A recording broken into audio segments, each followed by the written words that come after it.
नमस्कार, आप देख रहे हैं द एंगल। मैं हूं आपके साथ दीपाली माथुर। नजर डालते हैं इस वक्त की सुर्खियों पर। राफेल विमान सौदे पर फिर उठे सवाल, कांग्रेस ने की जेपीसी जांच की मांग। भाजपा बोली कांग्रेस झूठ और मिथकों का पर्याय। पुष्कर सिंह धामी बने उत्तराखंड के नए सीएम। भाजपा विधायक दल की बैठक में हुआ फैसला। धामी ने पीएम मोदी और गृह मंत्री का जताया आभार। पायलट खेमे के विधायक हेमाराम चौधरी का इस्तीफा नहीं होगा मंजूर। स्पीकर सीपी जोशी ने दिए संकेत। विधानसभा समितियों में दी अहम जिम्मेदारी। बीवीजी कंपनी से रिश्वत मामले में राजाराम और ओम प्रकाश थपरे की हुई पेशी। एसीबी कोर्ट ने दोनों को 14 दिन के लिए भेजा जेल। राफेल लड़ाकू विमान खरीद मामला फिर से चर्चा में है। राफेल सौदे को लेकर जांच के लिए फ्रांस में एक जज की नियुक्ति की गई है। इसके बाद अब भारत की सियासत गर्मा गई है। फ्रांस द्वारा न्यायिक जांच शुरू करने के बाद कांग्रेस पार्टी ने राफेल सौदे की जेपीसी जांच की मांग कर दी है। पार्टी प्रवक्ता रणदीप सुरजेवाला ने इसे लेकर प्रेस कॉन्फ्रेंस को संबोधित किया। उन्होंने कहा कि फ्रांस द्वारा न्यायिक जांच के आदेश देने के बाद राहुल गांधी की बात सही साबित हुई। हम राफेल खरीद की जेपीसी जांच की मांग करते हैं। प्रधानमंत्री को बताना चाहिए कि उनकी सरकार फ्रांसीसी जांच के आलोक में जेपीसी जांच की अनुमति कब देगी। इसके साथ ही कांग्रेस ने एक बार फिर दोहराया कि राफेल सौदे में घूस दी गई थी। कांग्रेस ने फ्रांस के पूर्व राष्ट्रपति ओलांद के उस बयान का हवाला दिया जिसमें कहा गया था कि रिलायंस कंपनी को डील में साझेदार बनाने के फैसला भारत सरकार का था, इसलिए ऐसा करने के सिवा उसके पास कोई और ऑप्शन नहीं था। उधर बीजेपी ने कांग्रेस पर पलटवार करते हुए कहा कि कांग्रेस झूठ और भ्रम का पर्याय है। पार्टी के राष्ट्रीय प्रवक्ता संबित पात्रा ने एक प्रेस कॉन्फ्रेंस में कहा कि आज कांग्रेस ने फिर से राफेल सौदे के बारे में झूठ बोला है। अगर किसी देश का एनजीओ किसी आरोप के खिलाफ शिकायत करता है और उसका वित्तीय अभियोजन निकाय उसके अनुसार जांच का आदेश देता है तो इसे भ्रष्टाचार के रूप में नहीं देखा जाना चाहिए। उन्होंने कहा कि 2019 के लोकसभा चुनाव से पहले राहुल गांधी ने जो भ्रम फैलाने की कोशिश की थी वो भी उनके काम नहीं आई थी और जनता की अदालत में भी मोदी जी की बहुत बड़ी जीत हुई और हमारी सरकार बनी। संबित पात्रा ने कहा कि राहुल गांधी ने राफेल की कीमत को लेकर बार बार अपने बयान बदले हैं। पुष्कर सिंह धामी उत्तराखंड के नए मुख्यमंत्री चुन लिए गए हैं। इसके लिए पीएम मोदी और गृह मंत्री अमित शाह का आभार जताया। उन्होंने कहा कि पार्टी ने जो जिम्मेदारी दी है उसे अच्छी तरह निभाएंगे। इसके साथ ही उन्होंने कहा कि प्रदेश में अगले साल होने वाले विधानसभा चुनाव बड़ी चुनौती है।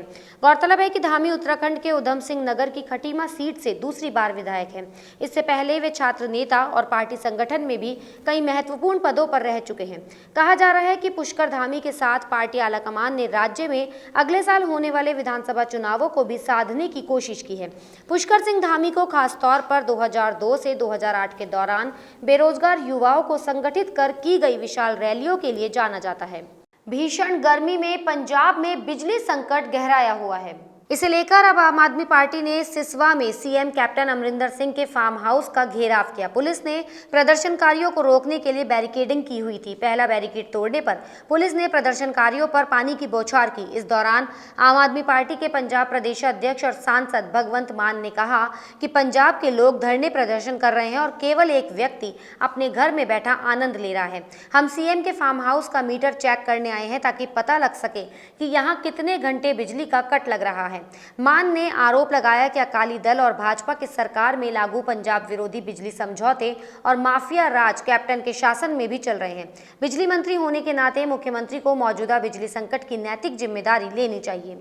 आगामी 23 जुलाई से खेलों के महाकुंभ ओलंपिक का जापान की राजधानी टोक्यो में आयोजन होने जा रहा है। इसके लिए राजस्थान के पैरा एथलीट देवेंद्र झाझड़िया ने भाला फेंक प्रतियोगिता के लिए क्वालिफाई कर लिया है। इसके लिए मुख्यमंत्री अशोक गहलोत ने ट्वीट कर उन्हें बधाई और शुभकामनाएं दी।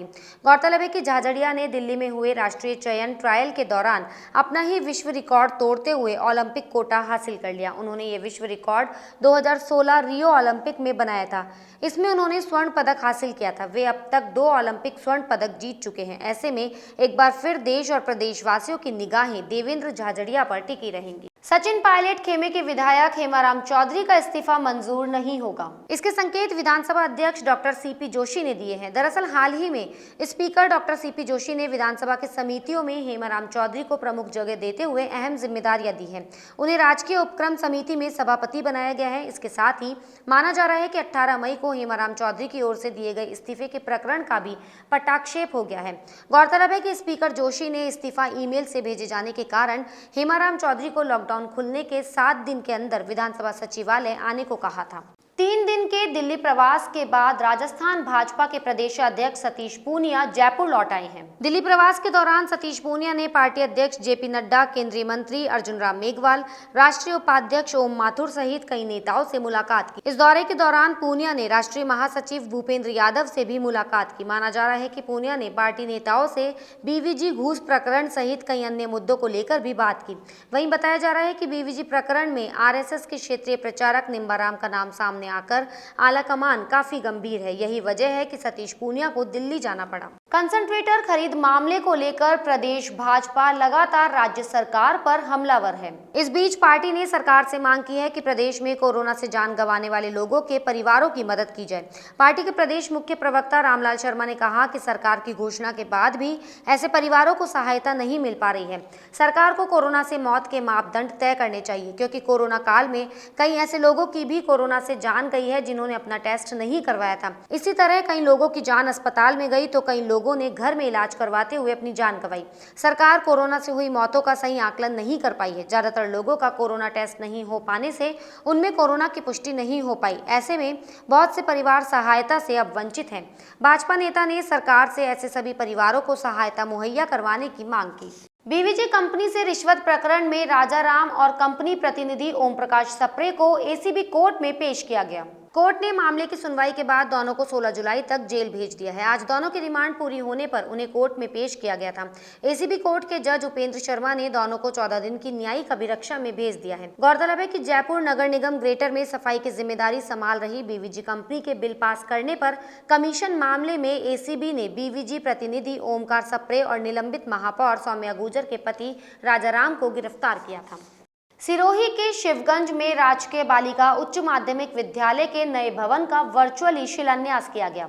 कार्यक्रम में राज्यपाल कलराज मिश्र मुख्य अतिथि के रूप में वर्चुअली जुड़े। कार्यक्रम को प्रदेश कांग्रेस अध्यक्ष और शिक्षा मंत्री गोविंद सिंह डोटासरा, प्रभारी मंत्री प्रमोद जैन भाया, सांसद देवजी पटेल ने भी संबोधित किया। कार्यक्रम को संबोधित करते हुए राज्यपाल मिश्र ने बालिका शिक्षा पर जोर दिया। उन्होंने कहा कि बालिका शिक्षा समाज के सर्वांगीण विकास का आधार है, इसलिए जरूरी है कि बालिकाओं को अधिक पढ़ाया जाए और उन्हें आगे बढ़ने के लिए प्रोत्साहित किया जाए। मिश्र ने कहा कि बिना किसी भेदभाव के बालिका शिक्षा को बढ़ावा दिया जाना चाहिए। वहीं सिरोही से विधायक संयम लोढ़ा ने बताया कि जब वे 11वीं कक्षा में थे तब उन्होंने शिवगंज में उच्च माध्यमिक स्कूल खुलवाने के लिए 2.5 महीने तक आंदोलन किया और स्कूल खोली गई। बाद में पूर्व प्रधानमंत्री मनमोहन सिंह ने देश की हर ग्राम पंचायत में 12वीं तक का स्कूल खोलने का फैसला किया और आज देश उसी दिशा में आगे बढ़ रहा है।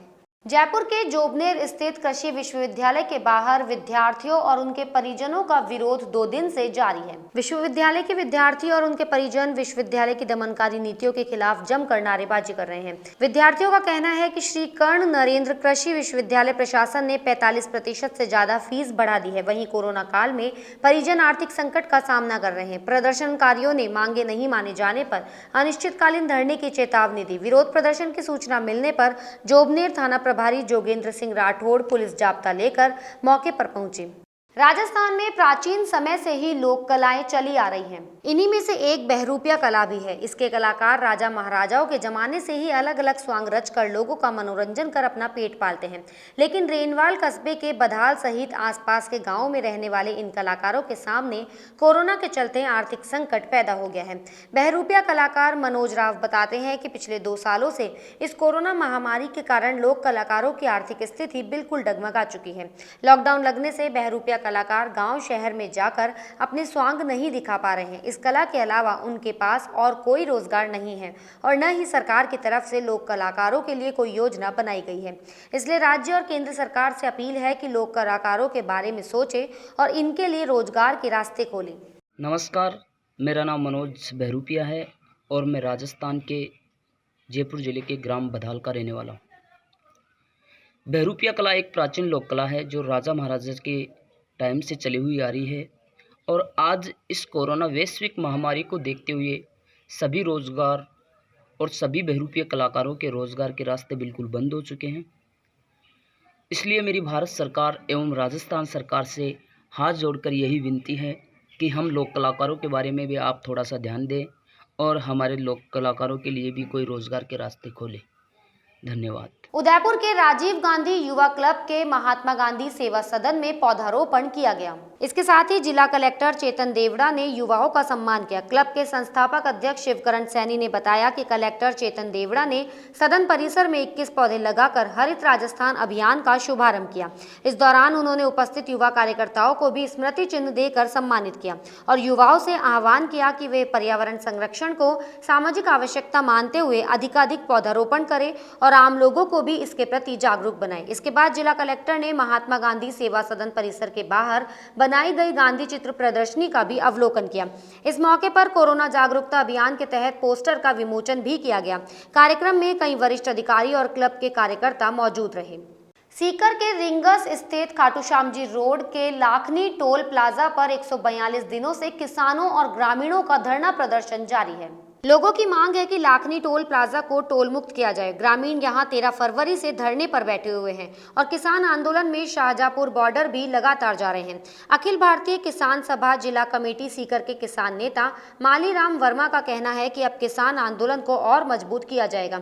कोरोना काल के बाद और फसल बुआई पूरी होने पर किसान अब आंदोलन को मजबूत करने में लगे हुए हैं। उन्होंने कहा कि सरकार तरह तरह के हथकंडे अपनाकर किसानों को बदनाम करने पर तुली हुई है।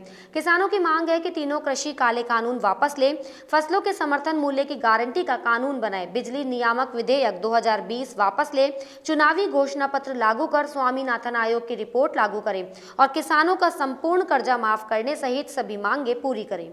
सीकर जिले के रिंगस कस्बे में कोरोना टीकाकरण किया जा रहा है। कस्बे के सीएचसी परिसर में बने आदर्श कोविड टीकाकरण केंद्र पर कोविशील्ड की दूसरी डोज लगवाने के लिए 45 साल से अधिक उम्र के लोगों में खासा उत्साह नजर आया। आज सुबह से ही टीकाकरण केंद्र पर महिला पुरुषों की लंबी लंबी कतारें देखी गई। सीएचसी प्रभारी डॉक्टर विनोद गुप्ता के नेतृत्व में 200 लोगों को कोविशील्ड की दूसरी डोज लगवाने के लिए टोकन दिया गया। पार्षद अमित कुमावत ने कोरोना मुक्त भारत के सपने को साकार करने के लिए क्षेत्रवासियों से अपनी बारी आने पर टीका लगवाने की अपील की। टीकाकरण कार्य में शिक्षक भारत सीताराम नेहरा, विजय सागर लांबा, अशोक शर्मा, पार्षद अमित कुमावत, लोकेश कुमावत, बाबूलाल राजौरिया सहित आंगनवाड़ी कार्यकर्ता व पुलिस प्रशासन का सराहनीय योगदान रहा। कोविशील्ड की सेकंड डोज के लिए 200 डोज आई थी, जिनका सुबह 200 लोगों को टोकन वितरण किया गया है और अभी 9 बजे से 5 बजे तक जिन लोगों को टोकन वितरण किया गया है उनको कोविशील्ड की 45 साल से कोरोना से डोज लगाई जाएगी। इस बुलेटिन में फिलहाल इतना ही। अगर आपको हमारा वीडियो पसंद आया हो तो हमारे चैनल को लाइक, शेयर और सब्सक्राइब जरूर करें।